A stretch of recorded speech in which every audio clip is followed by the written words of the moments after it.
Чувашия, милая матерь страна, России пригожая даль сторона. И мы, что имеем, умеем, свершаем, всем сердцем, душою тебе посвящаем.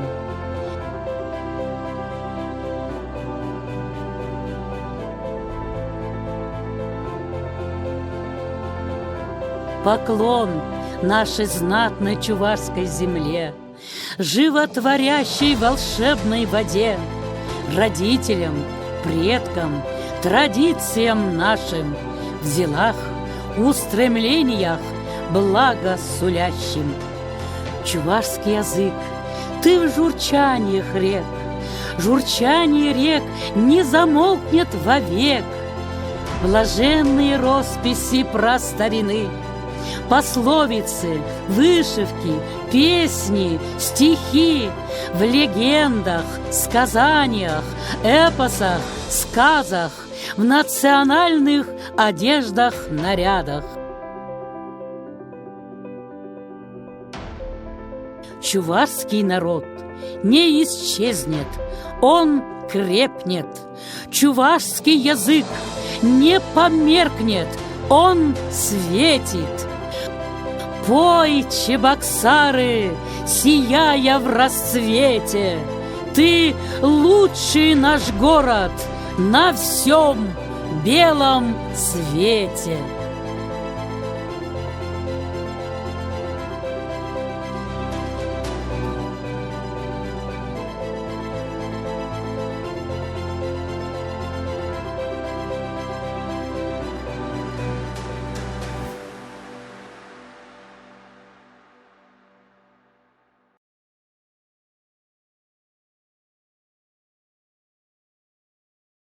Слышь, аккуратнее будьте, мне на ногу наступил вообще-то. Извините, пожалуйста. Устроили тут посиделки. Сами-то хоть знают, что за праздник сегодня? День республики, скоро столетие Чувашской автономии.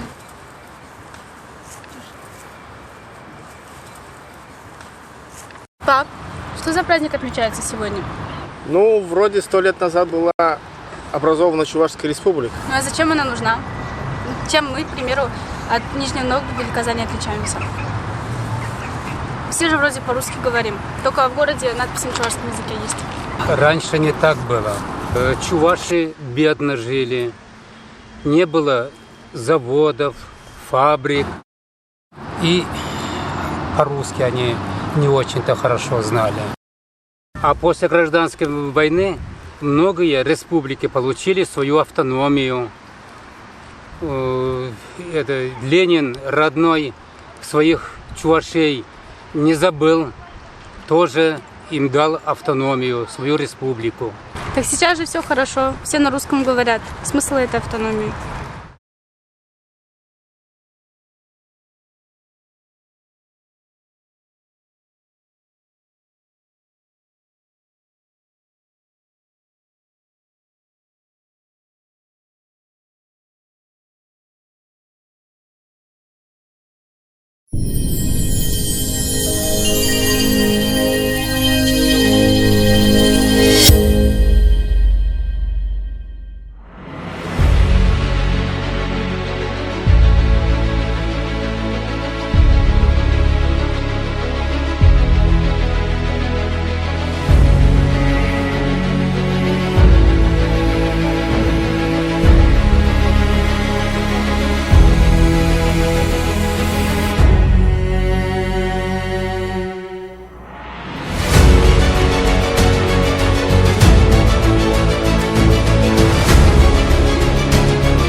Зарождение идеи автономии – это в значительной мере вопрос территориального разграничения народов Российской империи, нахождение оптимального для всех сторон разграничения исконных зон их обитания и учета интересов центра. В досоветскую эпоху Как таковой административной единицы под названием Чувашия не было. Как, впрочем, не было и Татарстана, и Мариэл. Территория современной Чувашии находилась в составе Казанской и Симбирской губерний, в связи с чем одна часть Чувашии обозначалась как Казанский, другая как Симбирский. Именно эти два смежных массива и составили основное ядро чувашского народа. Обычно специалисты выделяют две формы автономии. Одна форма – это национально-культурная автономия, НКА, и другая форма – это национально-административная, национально-территориальная автономия. Или даже, если круче, национально-государственная автономия. Вот то, что сегодня мы имеем в лице Чувашской республики, Татарстана, Марийской республики, Мордовии и так далее. Орган управления, система управления в республиках автономных, современных, ничем не отличается от системы управления областей и краев нашей страны. Что такое национально-культурная автономия? Это автономия без территории. Часто спрашивают, а нужно ли было вообще создавать автономии? Есть ли нужда? Потому что все уже чуваши, если возьмем Чувашию, говорят на русском языке. Вот. Ну, некоторым кажется, что даже это лишняя проблема, какой-то, значит, путы, это заниматься национальной культурой, национальным языком. Почему-то многие сводят весь разговор к языку. Речь идет не только о языке. Язык, да, главное, важное условие. Вот я повторяю, значит, это еще культура, это самосознание, это психология. После февральской революции 1917 года встал вопрос о форме и принципах построения новой государственности. Принятая Временным правительством 2 марта 1917 года Декларация народам России, провозгласив право народов на национальное определение, создала предпосылки для практической реализации принципа свободного самоопределения наций и народностей.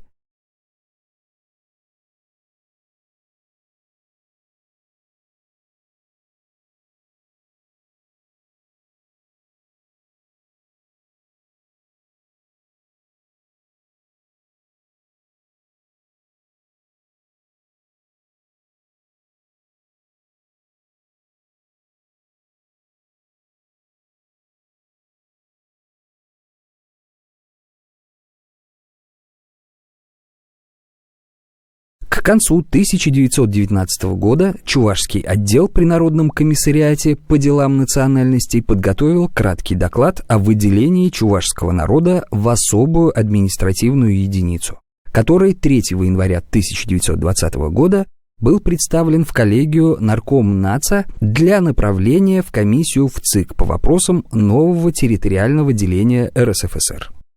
24 июня 1920 года был принят декрет в ЦИК и Совета народных комиссаров за номером 267 об образовании автономной Чувашской области, который гласил: образовать автономную Чувашскую область как часть Российской социалистической федеративной Советской Республики с административным центром в городе Чебоксарах.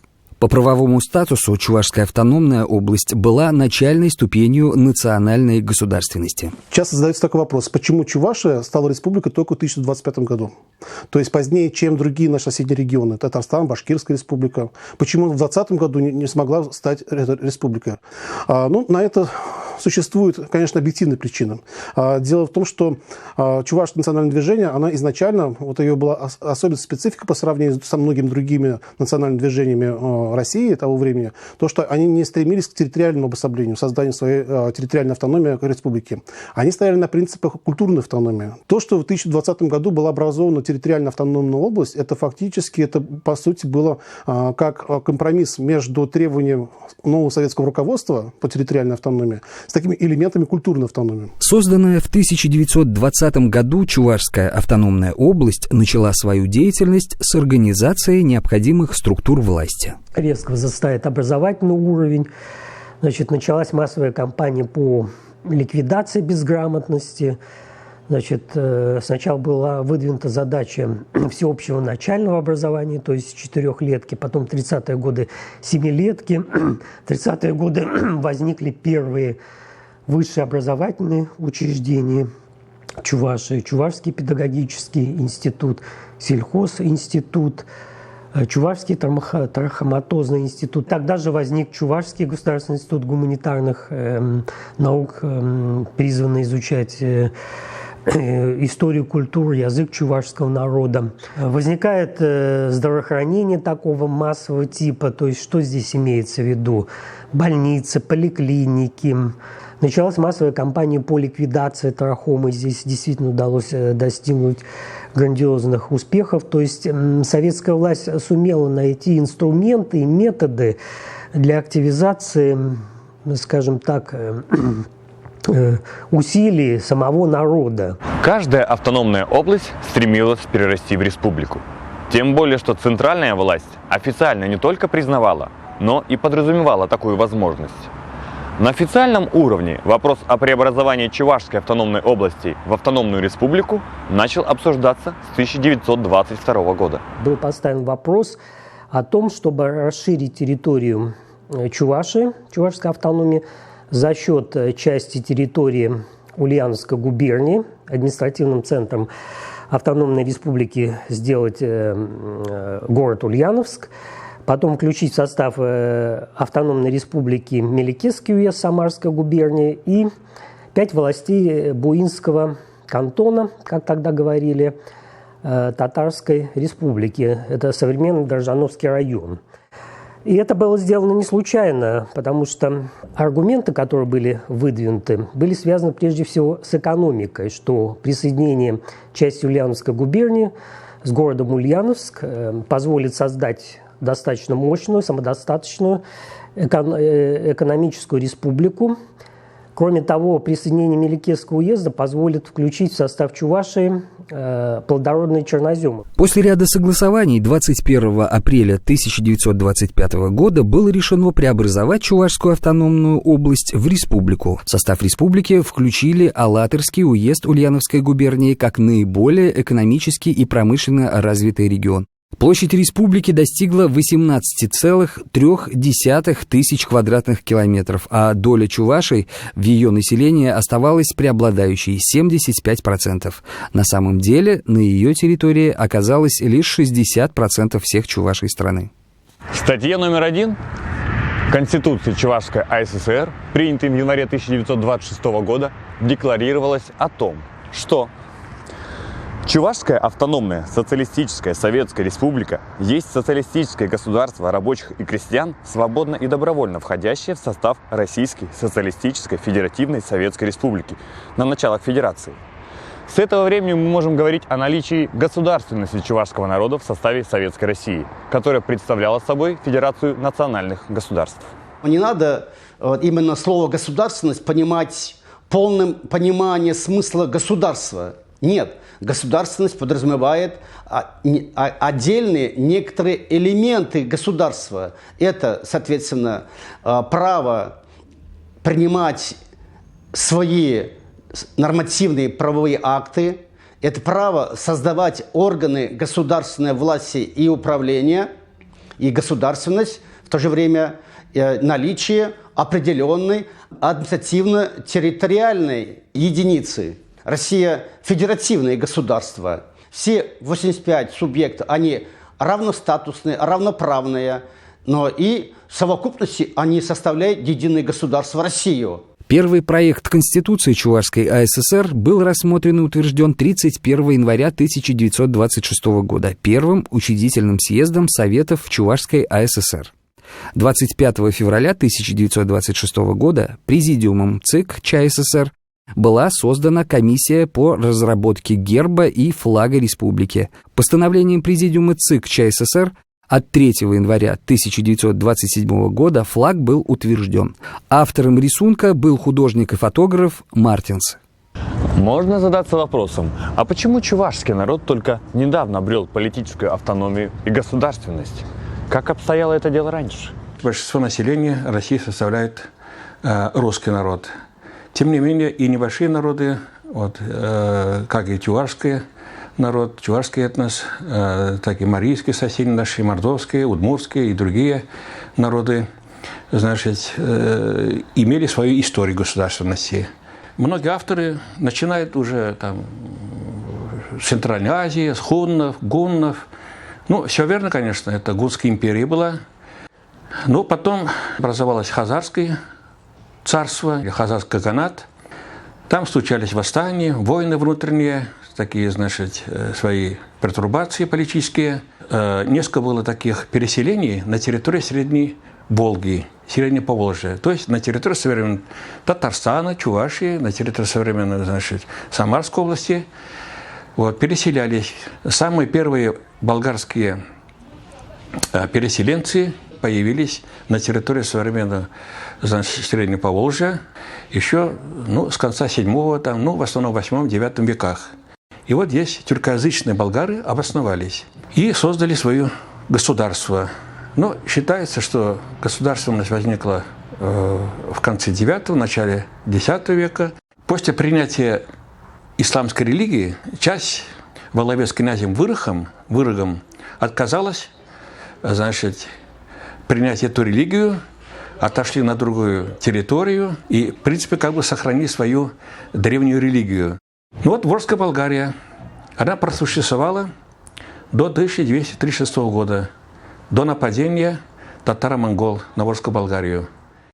Погибла Волжская Болгария. На месте Волжской Болгарии возник болгарский улус Золотой Орды. Это огромная империя была создана, Золотая Орда. И на территории этой Золотой Орды в отдельных регионах правили отдельные ханы, значит, дети Батыя, потом последующих других ханов. Где-то вот между 1438 и 1445 годами возникает Казанское ханство. Это самостоятельное государство, настоящее ханство. В это время повсеместно на развалинах Золотой Орды. А почему возникает? Потому что Золотая Орда разваливается. В 1552 году Казанское ханство пало. Значит, оно было покорено царским правительством во главе Иваном Грозным. За год до этого, в 1551 году, вот эта горная сторона, то есть чувашская сторона, правый берег Волги, где жили в основном чуваши, принимает, значит, предложение русских послов перейти под подданство русского государства. После падения Казанского ханства все эти земли, бывшие болгарские земли, Волжско-болгарские земли, стали основой для Казанской губернии, уже в составе Российской империи. Вот Казанская губерния включала земли не только Татарстана современного, и 70 с лишним процентов и земель чувашских. Другая часть, 20%, условно так, я сейчас просто говорю, входила в состав Симбирской губернии. Вот так продолжалась своеобразная эстафета государственности определенной.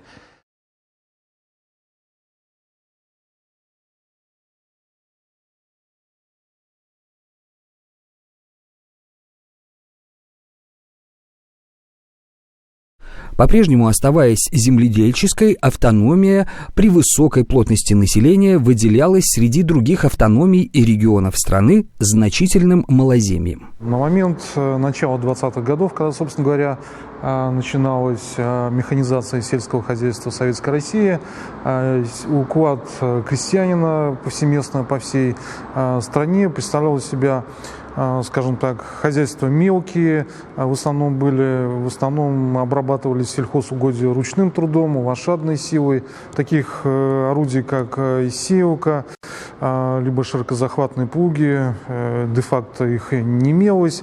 И, конечно, даже если бы имелись, для того, чтобы приводить в действие такие устройства, нужны были лошадиные силы. К 1925 году в Советской России ощущается дефицит порядка 4,5 миллиона лошадиных сил. Это эквивалент 220 тысяч тракторов марки Фордзонов, 20 лошадиных сил.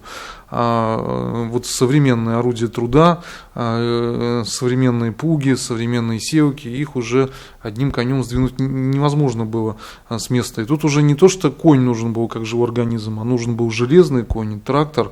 И вот с этой целью в стране развивается индустриализация, строительство заводов конвейерного типа по производству тракторов и их бесплатное распространение хранение, выдача через сеть МТС, поступление в сельское хозяйство. На 1920-е годы приходятся наиболее высокие темпы роста промышленного производства в России во всем 20-м столетии. На территориях Чувашской республики не имелось значительных естественных богатств, которые могли бы послужить базой для развития промышленного производства, что и сказалось на развитии республики в 20-е и 30-е годы. Основу промышленности Чувашии, если брать первый период советской власти, составляла деревоотделочная промышленность. И в начале 20-х годов в Чувашии насчитывалось 33 предприятия, на 80% это были предприятия, связанные с переработкой дерева, лесная промышленность. И наиболее такое крупное предприятие, не связанное с этим направлением, это был Ядринский маслодельный завод. Поэтому необходимо было промышленно-индустриальное развитие Чувашии. Причем главная проблема, которая возникла в решении этой задачи, состояла в том, чтобы извлечь инвестиции, это получить необходимые инвестиции для того, чтобы начать промышленное строительство. И вот в такой ситуации сталинское руководство пришло к выводу, что наиболее разумным, оптимальным, выходом из этой ситуации являются ресурсы, получаемые из деревни. За счет того, что крестьянство вынуждено будет продавать сельхозпродукцию по низким ценам, государство получаемые продовольственные ресурсы экспортирует за валюту. И, соответственно, за счет этой разницы получаемые ресурсы будут направлены на промышленное строительство. Благодаря коллективизации государство получило гигантские средства для индустриализации. Действительно, 30-е годы – это резкий взлет промышленного развития Чувашии. Промышленный потенциал автономии увеличился с 13,6% в конце 20-х годов до 60%. Форсированная, а зачастую насильственная экономическая и социальная модернизация Чувашии неумолимо ломала прежнюю крестьянскую общину. А вместе с ней и сложившийся веками специфический этнокультурный мир Чувашии, который в чувашском народе называется Чевашлах. 75% чувашских крестьян имели надел меньше 3 десятин земли, а по общероссийским критериям это означало бедное крестьянство. Кулаками у нас причисляли тех, которые нанимали сезонную рабочую силу на время своих же односельчан, которые имели какие-то крупорушки, скажем, мельницы, И поэтому с этой точки зрения раскулачивание было даже больше не экономической мерой, а мерой принуждения и мерой, прежде всего, давления на крестьян, чтобы заставить их вступить в колхозы. И в этом отношении власти Чуваши оказались очень ретивые. Уже в ближайшие несколько месяцев, буквально где-то к маю 30-го года, раскулачиванию подверглось 5000 крестьянских хозяйств. Это 3% сельских хозяйств Чувашии. После того, как в Москве поняли, что слишком ретивые методы они привели к массовым выступлениям по всей стране, в том числе и в Чувашии имели место выступления крестьян, массовые жалобы были в документах архивных сохранились, массовые обращения крестьян к Сталину, Калинину, в которых они жаловались на насилие. Была создана так называемая комиссия Уралова, которая занялась присмотром дел, касающихся раскулачивания. В результате из 5600 крестьянских хозяйств 2500 были восстановлены в правах, но при этом имущество им возвращено не было.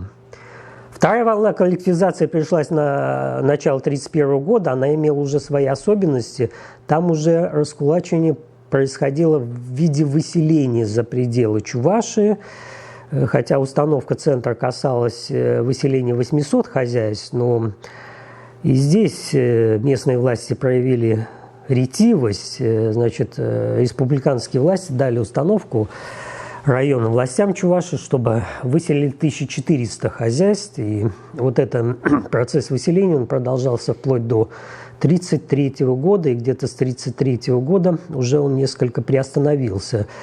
Считается по статистике, где-то 0,8% крестьянских хозяйств выселились за пределы Чувашии. В конце 30-х годов путем неимоверных усилий Советская Россия значительно выросла в экономическом и политическом плане. Партийным руководством страны был взят лозунг, что по мере укрепления социализма в Советском Союзе будет расти сопротивление ее врагов как извне, так и внутри страны, что означало поиск врагов народа среди своих же граждан. По всему Советскому Союзу прокатилась волна репрессий. Она болезненно ударила по всем регионам, по всем народам, и, конечно, не менее болезненно она отразилась и на судьбе чувашского народа. Шло тотальное уничтожение всего того, что не укладывалось уже в советскую большевистскую систему. Это, конечно, и картины. Большой урон, конечно, то, что мы потеряли наши чувашские кинокартины. Было у нас 6 фильмов художественных, это масштабных, которые были прокат за границей и в Америке, пользовались популярностью. Но из-за того, что сейчас уже они не совсем укладываются в такую коммунистическую систему, они стали подвергаться гонениям. Ну и, как у нас часто бывает, их просто сами уничтожили. В плане науки репрессия в чем заключалась? То, что если в 20-х годах шла попытка осознания вообще истории чувашского народа, как оно развивалось, как оно создавало свою автономию, достаточно много было подробно, хорошо это написано, то теперь уже все это начало уже полностью вытираться полностью. Да? Сохранялось только то, что, еще раз говорю, то, что укладывается в советские рамки, как прокрустово ложе. То есть вот это укладывается, это оставляем, а вот это нет, мы просто отрезаем все. А те, вот на этой земле ты всю жизнь прожил. Здесь веками жили наши предки, которые были не богатыми, но крепкими в хозяйстве. Не хуже других, как говорится. Им нелегко пришлось. Вот отец мой с войны вернулся с простреленной рукой. Но, несмотря на это, он поднял семью, вырастил нас. Дедуля, расскажи о своем деде. Говорят, он в 20 веке был известным чувашским краеведом. Что с ним случилось? Да, был такой. Он после образования автономии вступил в общество изучения родного края. И занимался он изучением родного языка. Но в 1937 году он был незаконно репрессирован, арестован. Его родственников всех раскулачили. Ну какие же они кулаки? Своими руками все делали. И они просто были середняками. А мы, ваши потомки, уже городские. И думаем уже совсем по-русски. Как же тогда в таких тяжелых условиях удалось сохранить свою автономию и культуру? Крепкий мы народ. Середина 20 века для Чувашии было временем испытаний. Раскулачивание, форсированная индустриализация и репрессии ломали традиционный этнический уклад. Необходимость общей победы над германским фашизмом обескровила всю страну, в том числе и Чувашию. Из 208 тысяч призванных на Великую Отечественную войну домой не вернулось почти половина из них. Всего за время войны из Чувашии на фронт ушло 208 229 человек. Среди них были те, кто уходил на фронт добровольно. Только в течение первых 2 недель войны в военкомат республики поступило около 5000 заявлений, 1300 из них были от женщин. Война не обошла стороной ни один населенный пункт республики. Она принесла тяжелую боль утраты в каждую вторую семью. Число потерь составляет 106 470 человек. 54 тысячи фронтовиков отмечены боевыми орденами и медалями. 78 воинов Чувашии удостоены звания Герой Советского Союза. 13 воинов Чувашии – полные кавалеры Ордена Славы. Уже с конца июня 1941 года страна начала перестраиваться на военный лад. Коренной перестройке подверглась работа Козловского домостроительного завода и Шумерлинского деревообрабатывающего комбината, освоивших производство материальной части для самолетов. В городе Алатыре на паровозремонтном заводе из эвакуированного оборудования был создан цех по обработке заготовок артиллерийских снарядов. На Канашском вагоноремонтном заводе открылось несколько специальных цехов по выпуску боеприпасов, ремонту и строительству бронепоездов и бронетранспортеров. На территории республики не проходили военные действия. Тем не менее, с первых же дней войны в республике почувствовали войну. В первую очередь сюда были эвакуированы детские дома, которые были размещены в Кувакине, в Алатыре, в Ильинке. Кроме того, на территорию Чувашии было эвакуировано 18 эвакогоспиталей. В октябре 1941 года, когда враг подошел очень близко к Москве, Государственный комитет обороны СССР принимает решение о строительстве оборонительных рубежей на случай прорыва войск противника. По территории республики проходили Сурские и Казанские оборонительные рубежи. В июле-ноябре 1941 года в Чувашскую АССР было эвакуировано оборудование 28 заводов и фабрик. Самым крупным среди эвакуированных в республику предприятий был Харьковский электромеханический завод, впоследствии Чебоксарский электроаппаратный завод, который существует и поныне. Завод прибыл на пустырь. Через 3 месяца завод начал давать продукцию. В августе 1941 года в Чувашскую АССР стало поступать оборудование предприятий легкой промышленности. На базе эвакуированного оборудования 5 хлопчатобумажных фабрик из Московской, Калининской областей Украины были созданы текстильные фабрики в Чебоксарах, Цивильске и Сундыре. С началом войны тракторный парк республики сократился на 11%. Количество лошадей в колхозах уменьшилось. Изъятие из сельского хозяйства большого количества исправной техники, лошадей, а также уход на фронт почти всех трудоспособных мужчин нанесли серьезный ущерб сельскому хозяйству. На полях оставались трудиться женщины, старики и дети. Им приходилось выполнять очень тяжелую, практически мужскую работу. И несмотря на это, в течение всей войны, по сравнению с довоенным периодом, колхозы Чувашской ССР значительно увеличили поставку мяса, зерна, другой сельскохозяйственной продукции. Высоко оценен труд тех, кто трудился в тылу. Более 400 передовиков промышленности, транспорта и сельского хозяйства Чувашской республики были удостоены орденов и медалей Советского Союза. Более 120 тысяч человек награждены медалью за доблестный труд в Великой Отечественной войне. Эвакуация промышленных предприятий в Чувашию сыграла огромную народно-хозяйственную роль в послевоенные годы. За счет эвакуированных предприятий возрос ее экономический потенциал. Уже во второй половине 40-х годов объем валовой продукции крупной промышленности по сравнению с довоенным в Чувашской АССР возрос более чем в 1,5 раза. Героизм и самоотверженность чувашского народа неоднократно были отмечены на высшем общегосударственном уровне. Однако во второй половине 50-х годов начинает укрепляться нигилистическое отношение, что чувашская нация способна ждать что-то свое и оригинальное. Можно сказать, что середина 20 века для чувашской исторической науки это было временным испытанием. Все специфическое, уникальное, своеобразное стиралось, подвергалось сомнению, критике, да просто убиралось. Оставляли только универсальные, с общечеловеческих таких позиций, с точки зрения марксизма. Все, что не укладывалось, их просто делал, что это не существует. Таким ярким примером нигилизма наших же историков, местных чувашских историков, к своим же историческим деятелям, достижениям, наверное, я считаю, эта книга Якова Павлова, которая была издана в 1957 году, называлась «Великая Октябрьская социалистическая революция и решение национальных вопросов в Чувашии» в 17-25 годах, где достаточно очень много текста, очень много что описано, но что интересно, здесь упоминаются только фамилии Маркса, Энгельса, Ленина, это Каменева, Зиновьева, то есть общекоммунистических деятелей. Вы здесь не найдете ни одной фамилии чувашского деятеля тех времен. На Красную площадь ведут звездные трассы. Москва стала для народов мира символом коммунизма и космоса.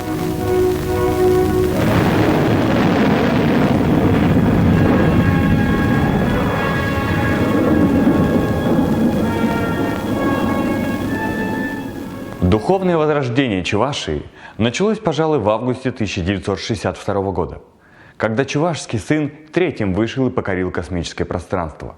Впервые там пробыл 4 суток. Это вызвало потрясение в Чувашии. Неужели сын чувашского народа может быть впереди планеты всей? 57 лет назад, когда стартовал наш земляк, парень из простой крестьянской семьи, и вот тут пошел поток туристов, шоршалы, откуда только не приезжали. но я тогда окончила школу. Как услышала, что из Шорша, значит, полетел в космос Андриан Николаев, мы прибежали сюда. А вот как раз митинг тогда состоялся, откуда только не было людей. Переплыли через Севиль, это из Чебоксарского района. Прибежали, а машин же тогда было совсем мало. И на митинге тогда решили колхоз назвать именем Андриана Николаева, школу Шоршинскую назвали тоже именем Андриана Николаева, а еще улицу, которая называлась раньше Церковной. Вот и когда он приехал-то сюда, меня не было, но я тогда поступила в институт педагогический. А занятия отменили, или мы сами ушли, я не помню.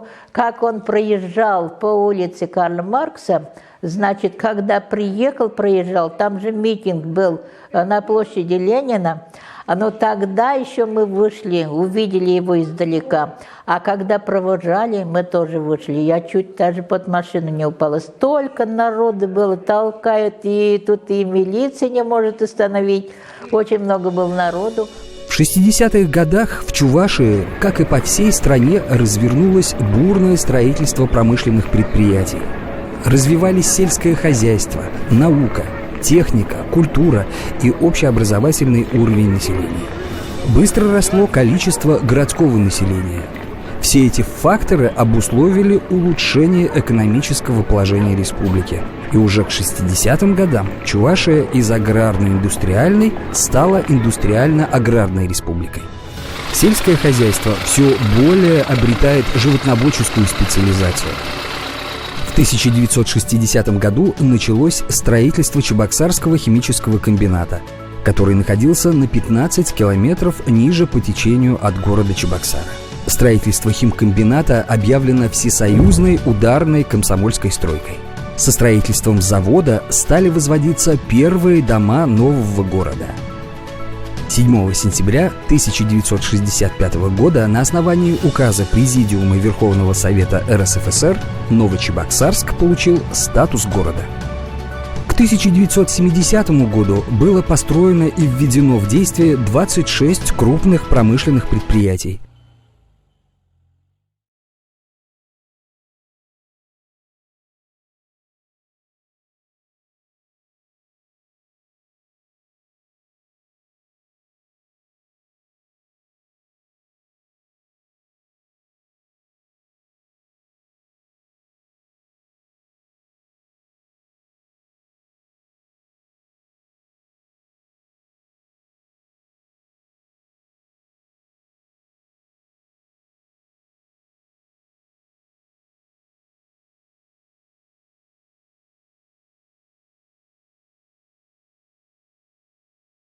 В 1970 году началось строительство Чебоксарской ГЭС.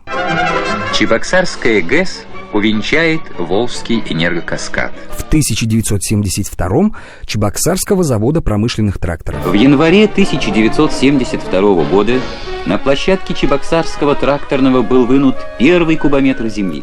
К 1980 годам благосостояние населения Чувашии заметно повысилось. В республике действовало 787 общеобразовательных школ, 26 профессионально-технических учебных заведений, 24 среднеспециальных учебных заведений. Созданный 1 сентября 1967 года Чувашский государственный университет становится крупнейшим высшим учебным заведением республики. В 80-х годах 20-го столетия начинается новый подъем чувашской культуры в общероссийском и мировом пространстве.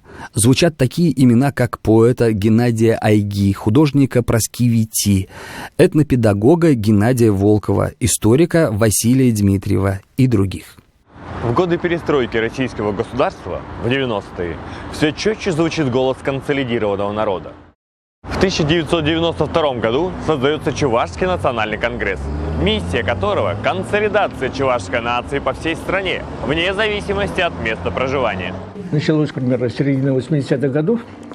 Гласность, перестройка, ускорение, там все эти лозунги того времени.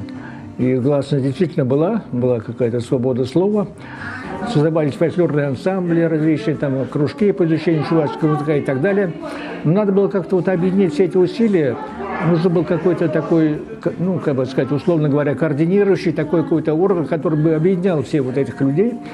Вот тогда возникла идея этого Чувашского национального конгресса. Он прошел 8-9 октября 1992 года. Было где-то около 1000 там, делегатов. И была задача такая, как бы создать какое-то единое, такое культурное, ну, отчасти языковое пространство вот между этими чувашами, которые живут в самых разных уголках нашей страны. Ну, эти связи, в общем-то, Конгресс установил, и сейчас они как бы существуют. 90-е годы в истории Чувашии стали временем кардинальных изменений, как в правовом положении республики, так и в системе органов государственной власти. За короткий промежуток времени Чувашия преодолела путь от советской автономии к президентской республике. В декабре 1993 года состоялись президентские выборы в Чувашии. Президентом Чувашской республики стал Николай Федоров, а вице-президентом Энвер Абликимов. На самом деле, в 90-е годы был очень сложный процесс формирования органов государственной власти Российской Федерации, ну и, конечно, у нас в Чувашской Республике. И это формирование происходило, конечно, на основе тех органов исполнительной, законодательной власти, которые существовали в Чувашии. Сформировался кабинет министров с учетом новых задач, которые были в стране, в обществе, потому что наступили времена рыночной экономики. Здесь появились новые функции, новые полномочия, в том числе по разгосударствлению имущества, по вопросам антимонопольного законодательства. Второй уровень – это, конечно, формирование органов местного самоуправления. Местное самоуправление, как это называлось, оно совершенно отличалось от того, что предстояло сформировать. Еще один блок вопросов – это, конечно, разделение полномочий между Российской Федерацией и Чувашской Республикой. Здесь было очень много подводных камней, очень много непонятного. Были подписаны соглашения между правительством Российской Федерации и Чувашской Республики по отдельным вопросам развития республики, социально-экономическому развитию. Экономика Чувашской Республики, как и большинства регионов России, в 90-х годах характеризовалась спадом промышленного и сельскохозяйственного производства, остановкой многих предприятий, высоким уровнем инфляции, снижением уровня жизни населения. В этих условиях деятельность руководства России и Чувашии была сконцентрирована на стабилизации экономического положения республики. Говоря об этой странице, я сегодня хотел бы сказать, это тяжелое время было, тяжелое время. И слава Богу, я должен сказать, и Владимир Владимирович Путин взял в свои руки решение сложнейших социально-экономических проблем. Слава Богу, наступил такой этап созидательный, очень тяжелый, очень путь тернистый, трудный, но тем не менее он сделал все возможное и невозможное для того, чтобы страну поднять из этой сложнейшей ситуации. Я горжусь тем, что в настоящее время наша Россия превратилась в мировую державу. Это было нелегко, это очень сложно, очень трудно, очень много плюсов, но в то же время и очень много и минусов. Но наша республика, Республика Чувашская, она трудолюбивая, она во всем может добиваться успеха, потому что 132 национальности, которые проживают в Чувашской Республике, они живут дружно, мирно, помогают друг другу. И трудное время, и прежде всего трудное время познаются люди. В беде ты начинаешь понимать силу дружбы, силу единства. Вот эта сила чувствовалась, и наша республика, даже несмотря на то, что у нас нет природных богатств, нефти, газа нет, даже в этих условиях, своим трудолюбием, своим умением дружить, умением любить, ценить других, вышла из этой сложнейшей ситуации. Нужно отметить, что с начала 2000-х годов республика начинает стабильно развиваться. Строятся дороги, в республике делается большой упор на социальную поддержку населения. Начиная с середины 2000-х годов в Чувашии ведется активное строительство современных физкультурно-спортивных комплексов, медицинских учреждений. Актеры, поэты и писатели, художники и музыканты Чувашии с давних времен держат высокий уровень профессионального мастерства. Большое значение придается подготовке профессиональных специалистов в области культуры. Наряду с культурой и искусством развивается и современная чувашская литература. На сегодняшний день у нас в Чувашской республике 8 народных поэтов и писателей. Особенно радует, что в чувашскую литературу постепенно приходит молодежь, молодые авторы. И Союз профессиональных писателей со своей стороны старается помочь им развивать свое творчество, старается помочь издавать их литературные творения в чувашском книжном издательстве. Сегодня Чувашская республика представляет собой регион России, в составе которого 5 городов республиканского значения, 4 города районного значения, 21 район, 284 сельских поселения, 1720 сельских населенных пунктов. Административным центром Чувашской республики является город Чебоксары. Чувашия – это регион с самобытной историей и культурой, которая должна сохранять свое наследие, и для этого у нее имеется значительный интеллектуальный, социальный и технологический потенциалы, чтобы быть успешной в 21 веке. Что было, то уже было. Сегодня Чувашия – это развитый, с большим потенциалом субъект Российской Федерации. И мы должны помнить нашу историю, не повторять прежние ошибки и гордиться достижениями наших предков. После ускоренной модернизации нам необходимо восстановить утраченные этнокультурные элементы как национальное, российское и мировое достояние.